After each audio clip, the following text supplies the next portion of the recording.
문서에다가 자식이 5명인데 한 명한테만 준 나머지 4명 못 받았다 하시면 네. 4명이 이 첫째한테 이거를 할 수가 있다는. 그렇죠. 그거는 이제 내 상속분을 다 내놔라라고 할 수는 없고, 그러니까 법률에 규정이 있어요. 본인 상속분의 절반에 대해서, 그러니까 자신의 상속분이 침해된 부분에 대해서 유류분으로 반환 청구를 구할 수 있다라고 돼 있거든요. 근데 실제로 소송을 해보면 자신 상속분의 절반이지만 또 이 사람이 또 받은 게 있을 수 있거든요.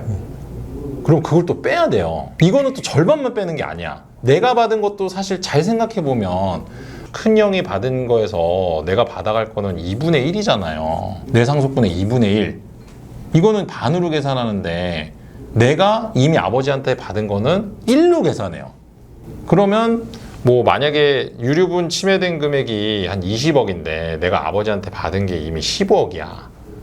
그러면 5억밖에 못 받는 거예요. 당연하다고 생각할 수 있는데 저는 소송을 해보면서 유류분 제도가 참 좀 그런 게 내가 돌려받을 수 있는 거는 내 상속분의 2분의 1인데 내가 이미 받은 거는 그냥 1로 계산하는 게 불합리하지 않나 이런 생각은 좀 해본 적이 있습니다. 네.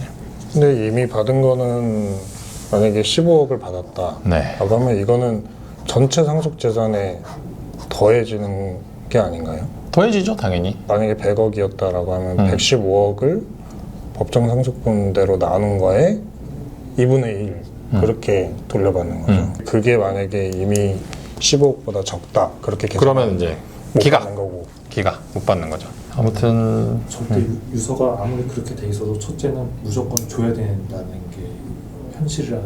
네, 유류분은 그러니까 이제 유언장보다 앞서는 제도라고 보시면 돼요. 그러니까 내 재산을 처분할 권리를 그 2분의 1 지분에서 박탈하는 행위잖아요. 그래서 이 유류분 제도가 이제 외국에는 사례가 거의 없는 제도고, 우리나라도 이거는 사실은 사인의 재산 처분의 자유를 제한하는 것이다. 해서 뭐 위헌법률 심판도 여러 차례 있었던 것 같아요. 근데 이제 합헌이 되다가 요게 이제 곧 뭐 없어질 수도 있다 이런 얘기들이 있더라고요. 왜냐면 이게 그 처분의 자유라는 게 나는 만약에 자식이 4명이 있는데 나머지 3명은 거의 뭐 연을 끊다시피 계속 그럴 수 살아왔는데 있죠. 자식이라는 이유로 사실 법정 상속분의 2분의 1이라는 게 상당하거든요. 계산하기 편하게 5명이다 라고 하면 원래 법정 상속분의 20%씩이잖아요. 5분의 1씩. 근데 거기에 2분의 1이면 10% 무조건 줘야 되는 거예요. 근데 그렇지. 10%를 무조건 줘야 되는데 만약에 아버님이 이 첫째한테 다 주고 싶다, 100을 주고 싶다라고 했을 때 그걸 비교해 보면 실제로 연을 끊고 살았던 자식하고 그렇게 평생을 이제 부양하고 잘 자랐던 자식하고 받는 금액이 그렇게 큰 차이가 안 나게 되는 그렇게 되는 거죠. 그러니까 사실 이제 요 유류분 제도와 관련돼서 하나 더 말씀드릴 게 유언 대용 신탁이라는 것이 있거든요. 그러니까 유류분이 적용되지 않는 경우는 뭐냐면 제3자에게 증여하고 1년이 지난, 그러니까 유류분 제도 적용이 안 돼요. 그래서 이게 이제 유언 대용 신탁이라는 것을 이용해서 이제 제가 만약에 이제 자식이 뭐 한 3명 있는데 그 중에 한 명한테 몰아주고 싶다. 그러면 죽기 전에 유언 대용 신탁회사에게 제 재산을 맡깁니다. 유언의 취지로 내가 죽으면 첫째한테 다 줘. 그리고 나서 1년이 지난 뒤에 죽으면 이 나머지 2명의 자식은 이 신탁회사를 통해서 재산을 취득한 첫째에게 유류분 반환 청구 소송 할 수가 없어요. 이런 제도가 또 있어요. 네. 유류분에 대해서 오늘 다 얘기했네요. 아무튼 뭐 유류분, 뭐 상속재산 분할 심판 청구 이런 사건들이 생각보다는 꽤 있습니다. 이제 진행하고 있는 사건들이 있으니까 혹시 뭐 저희 유튜브 영상 보시고 궁금한 점 있으시면 저희 법인으로 연락하셔서 저에게 물어보시면 제가 친절하게 상담해 드리도록 하겠습니다. 네. 흔히 이제 드라마 소재 많이 쓰였던 돌아가신 분의 자식이 둘이 있는데 갑자기 어디서 혼의 자식이 나도 받고 싶다라고 해서 하게 되는 경우도 가능해요. 그런 경우에는 이제 이전에 이루어진 상속재산 분할이 상속인을 빼고 실제 한 명의 상속인을 빼고 이루어진 것이기 때문에 이거는 무효다. 그러니까 다시 상속재산을 나누자라고 소송을 제기할 수 있습니다.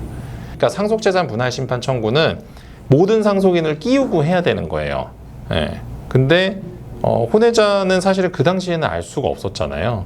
그렇다면 일단 그 당시에는 이 두 명만 있는 줄 알고 소송을 제기했는데 갑자기 이제 혼외자가 나타나서, 근데 중요한 건 그거는 이제 그 혼외자가 거쳐야 될 것이 있습니다. 그러니까 실제로 그 사람의 자식이 맞는지 그런 어떤 법률적인 절차를 먼저 거쳐야겠죠. 그러니까 뭐 친자로 등록이 돼 있으면 사실 아까 말씀하셨듯이 이제 사망하셨을 경우에 재적 등본이라든가 당연히 가족 나오죠. 관계 그런 그게 경우는 나오는데 네.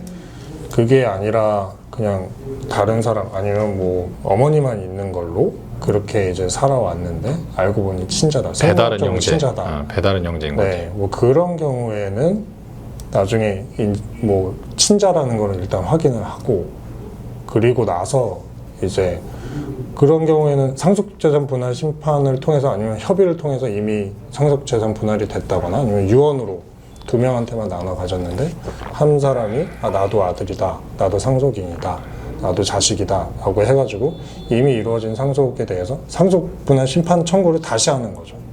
그렇게. 그러니까 사실 드라마에서 나오는 경우는 거의 이제 뭐 친자로 등록이 안 돼 있었던 그런 경우가 많으니까. 뭐 어쨌든 상속과 관련돼서 이제 상속재산 분할 심판 청구, 유언, 뭐 유언의 효력 같은 거, 유류분, 뭐 기여분 이런 여러 가지 얘기가 있는데요. 유언도 되게 재밌어요. 유언 같은 경우는 다음번에 시간을 내서 또 한번 다뤄보도록 하겠습니다. 제가 또 유언과 관련된 사건도 지금 진행하고 있는 게 있거든요. 궁금한 점 있으면 채널 에이블에 문의 주시기 바랍니다.